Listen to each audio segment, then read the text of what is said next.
Hello छात्रों, आप सभी का स्वागत है आपका अपने यूट्यूब चैनल स्टार एजुकेशन पर। मैं लक्ष्मण सिंह लोधी आप सभी का स्वागत करता हूं। आपके लिए फिर से 12th फिजिक्स की वीडियो लेकर आया हूं।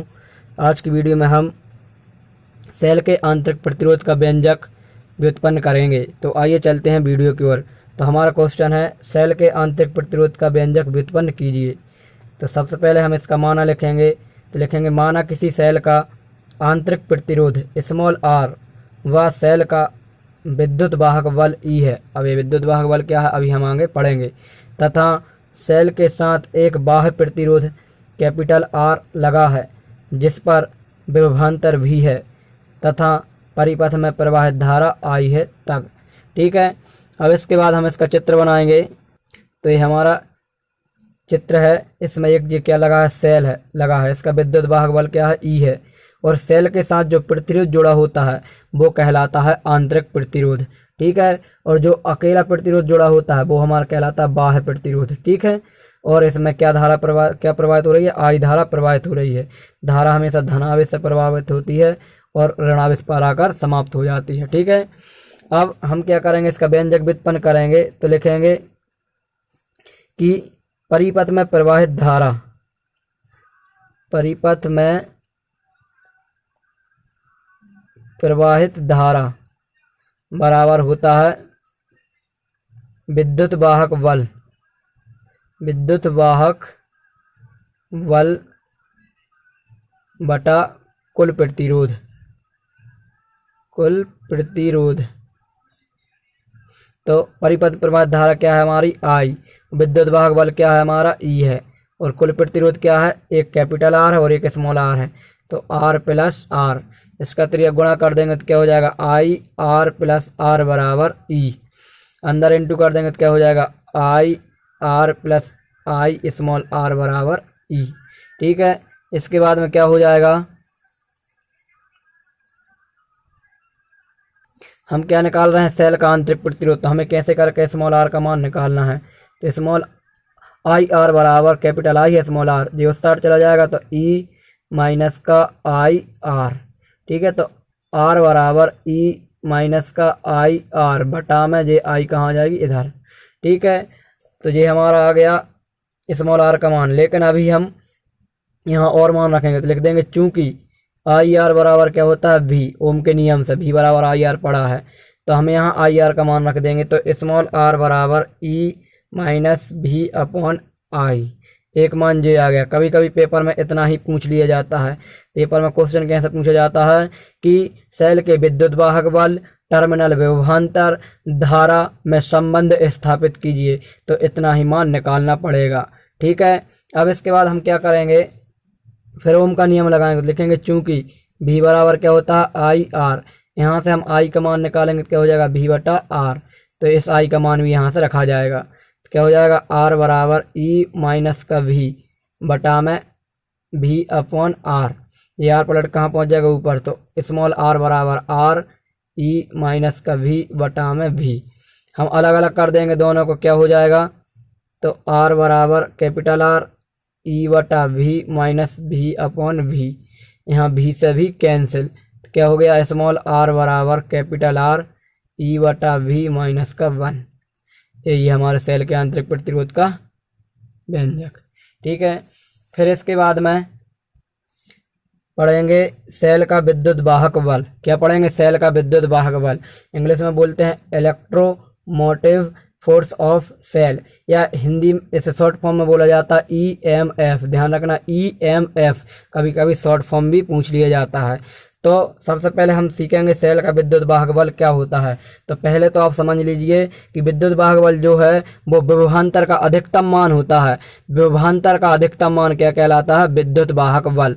ठीक है, अब इसको परिभाषित करेंगे। तो किसी सेल के खुले परिपथ में, खुले परिपथ का मतलब है जब उससे हम धारा नहीं ले रहे हैं। तो किसी सेल के खुले परिपथ में, अर्थात जब सेल से धारा ना ली जा रही हो, तब सेल के इलेक्ट्रोडों के मध्य मापा गया विभवांतर उस सेल का क्या कहलाता है, विद्युत वाहक बल कहलाता है। इसे ई से दर्शाते हैं। यह एक अदिश राशि है। मान चलो ये हमारा कोई सेल है। ठीक है, इसमें एक ए इलेक्ट्रोड है और एक ए इलेक्ट्रोड है। अब इसमें क्या विद्युत अपघट्ट विलयन भरा है। अब हम इससे कोई धारा नहीं ले रहा है, पहले हम धारा ले रहे थे, हमने आपको बताया था पिछली वीडियो में, लेकिन इसमें हम धारा नहीं ले रहे हैं। तो इनके मध्य जो मापा गया विभवांतर होता है, जब सेल से धारा नहीं ले रहा है तो इन इलेक्ट्रॉनों के मध्य जो मापा गया विभवांतर है वही हमारा क्या कहलाता है, विद्युत वाहक बल। क्या कहलाता है, विद्युत वाहक बल। तो जब हम इससे धारा नहीं ले रहे तो इसमें जो विभवांतर मापेंगे तो उसका मान क्या होगा, अधिक होगा, क्योंकि इससे धारा ली नहीं जा रही तो विभवांतर का मान अधिक है। तो उस अधिकतम मान को हम क्या कहते हैं, विद्युत वाहक बल। लेकिन जब हम इस सेल को किसी बाह्य परिपथ से जोड़ कर धारा लेने लगेंगे तो फिर इनके मध्य में जो विभवांतर मापा जाएगा वो उसका विभवांतर ही रहेगा। ठीक है, ध्यान रखना। लेकिन जब सेल से धारा नहीं ले रहा है और इनके मध्य में जो विभवांतर का मान निकाल रहे हैं तो वो हमारा विद्युत वाहक बल कहलाएगा, क्योंकि जब धारा नहीं ले रहा है तो इसका मान अधिकतम होगा विभवांतर का, लेकिन जब धारा लेने लगे तो इनके मध्य जो विभवांतर मापेंगे उनका मान कम हो जाएगा। ठीक है, तो ध्यान रखना जी हमारा क्या है, विद्युत वाहक बल। और यह कैसी राशि है, अदिश, और इसको किससे दर्शाते हैं, ई से। ठीक है, अब हम इसकी एक और परिभाषा निकालेंगे। तो सबसे पहले क्या लिख लेंगे, यदि किसी सेल द्वारा परीक्षण आवेश या एकांक धनावेश वही Q0 को किसी विद्युत परिपथ में एक पूरा चक्कर घुमाने में किया गया कार्य, मतलब कैसे, अभी हमने आपके लिए एक चित्र बताया था कि एक हमारे क्या चित्र है, यहाँ पर सेल लगा हुआ है, यहाँ आंतरिक प्रतिरोध लगा हुआ है, यहाँ बाह्य प्रतिरोध, ये बनाना नहीं है, इसे समझा रहे हैं। तो इसमें हमने क्या किया, किसी परीक्षण आवेश Q0 को एक पूर्ण चक्कर लगा रहे हैं, एक पूर्ण चक्कर लगवा रहे हैं। ठीक है, तो क्या लिखा है, यदि किसी सेल द्वारा परीक्षण आवेश या एकांक धनावेश को किसी विद्युत परिपथ में एक पूरा चक्कर घुमाने में किया गया कार्य, इसको यहाँ तक घुमाने में जो कार्य करना पड़ेगा उस कार्य को हम क्या कहते हैं, सेल का विद्युत वाहक बल कहते हैं। तो इसका परिभाषा कैसे निकाल लेंगे, तो हमने पढ़ा है विभवांतर बराबर क्या होता है, कार्य बटा आवेश।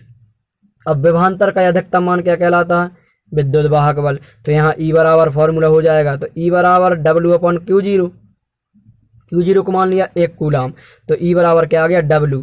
तो वही लिखा है कि एकांक धनावेश या परीक्षण आवेश को एक पूरा चक्कर घुमाने में जो कार्य करना पड़ेगा, जो W करना पड़ेगा, वही हमारा क्या है, विद्युत वाहक बल है। ठीक है, तो इसकी परिभाषा लिखी है कि एकांक धनावेश या परीक्षण आवेश को किसी बंद विद्युत परिपथ में किसी सेल द्वारा एक पूरा चक्कर घुमाने में किया गया कार्य उस सेल का विद्युत वाहक बल कहलाता है।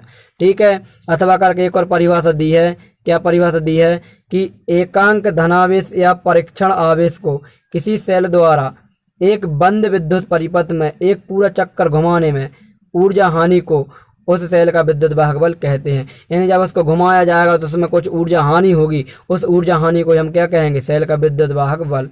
अब सेल का विद्युत वाहक बल का MKS पद्धति में मात्रक देखेंगे तो सेल का जो विद्युत वाहक बल है वो क्या है, विभवांतर का अधिकतम मान है। तो जो विभवांतर का ऐसा ही मात्रक है या MKS पद्धति में मात्रक है वही किसका रहेगा, विद्युत वाहक बल का, तो वोल्ट हो जाएगा। CGS पद्धति में स्टेट वोल्ट हो जाएगा। और जो विभवांतर का विमीय सूत्र है वही विद्युत वाहक बल का विमीय सूत्र हो जाएगा। तो क्या हो जाएगा, ML² T-3A-1। फिर उसके बाद हमारा नेक्स्ट क्वेश्चन आता है विद्युत वाहक बल और विभवांतर में अंतर। तो क्या है अंतर, पहला अंतर है सेल के खुले परिपथ में सेल के खुले परिपथ में उसके इलेक्ट्रोडों के मध्य मापा गया विभवांतर सेल का विद्युत वाहक बल कहलाता है। यानी जब सेल से धारा नहीं ली जा रही है तो उसके इलेक्ट्रॉनों के मध्य जो विभवांतर मापा जाएगा वही क्या कहलाएगा, विद्युत वाहक बल। फिर इसके बाद विभवांतर है तो किसी विद्युत परिपथ में किन्हीं दो बिंदुओं के विभवों के अंतर को क्या कहते हैं, विभवांतर। या फिर ऐसा भी लिखा जा सकता है कि सेल के बंद परिपथ में इलेक्ट्रोडों के मध्य मापा गया विभवांतर ही क्या है, उसका मुख्य मान है। ठीक है, फिर दूसरा अंतर है विद्युत वाहक बल के कारण परिपथ में विद्युत धारा प्रवाहित होती है। यानी विद्युत वाहक बल होगा तो ही परिपथ में क्या होगी, धारा प्रवाहित होगी। और धारा के कारण ही, इसका पॉइंट बन जाएगा, परिपथ में विद्युत धारा के कारण ही विभवांतर उत्पन्न होता है। तीसरा हो जाएगा विद्युत वाहक बल बाह्य प्रतिरोध पर निर्भर नहीं करता, जबकि विभवांतर बाह्य प्रतिरोध पर निर्भर करता है। नेक्स्ट हो जाएगा विद्युत वाहक बल को E से दर्शाते हैं, विभवांतर को V से दर्शाते हैं। इसके बाद में नेक्स्ट अंतर है 5वां, विद्युत वाहक बल का मान सदैव विभवांतर से कैसा होता है, अधिक। विद्युत वाहक बल का मान विभवांतर से कैसे होता है, अधिक, क्योंकि विभवांतर में जब हम IR जोड़ रहे हैं तब वह किसके बराबर हो रहा है, विद्युत वाहक बल के बराबर हो रहा है। ठीक है, ध्यान रखना यहाँ 2 मान है और यहाँ 1 ही मान है, तो इसका मान अधिक होगा इससे। ठीक है, और यहाँ पर विभवांतर का मान सदैव विद्युत वाहक बल के मान से कैसे होता है, कम, क्योंकि देखो ई में से हम IR घटा रहे हैं तब हमें क्या मिल रहा है, विभवांतर के बराबर मान मिल रहा है। फिर इसके बाद नेक्स्ट है विद्युत वाहक बल शब्द का उपयोग, जो विद्युत वाहक बल है इसका उपयोग कहाँ किया जाता है, सेल, बैटरी व डायनेमो आदि के लिए किया जाता है। ठीक है, जबकि विभवांतर शब्द का उपयोग विद्युत परिपथ में किन्हीं 2 बिंदुओं के विभवों के अंतर को दर्शाने के लिए किया जाता है। फिर इसके बाद नेक्स्ट अंतर है कि विद्युत वाहक बल का अस्तित्व केवल सेल के खुले परिपथ में होता है। ध्यान रखना, ये बहुत इंपॉर्टेंट पॉइंट है कि विद्युत वाहक बल का अस्तित्व केवल सेल के खुले परिपथ में, किसमें, खुले में, जबकि विभवांतर का अस्तित्व केवल सेल के बंद परिपथ में होता है। ठीक है, तो ये हमारे क्या थे, विद्युत वाहक बल और विभवांतर में कुछ अंतर थे। ठीक है, इंपॉर्टेंट अंतर हैं, पेपर में पूछे जा सकते हैं। आज की वीडियो में इतना ही, और यदि इससे पहले की वीडियो आपने नहीं देखी है तो ऊपर आपको जो आई बटन दिख रहा है उस पर क्लिक करें तो आपको इससे पहले वाली वीडियो मिल जाएगी। मिलेंगे नेक्स्ट वीडियो में। जय हिंद, जय भारत।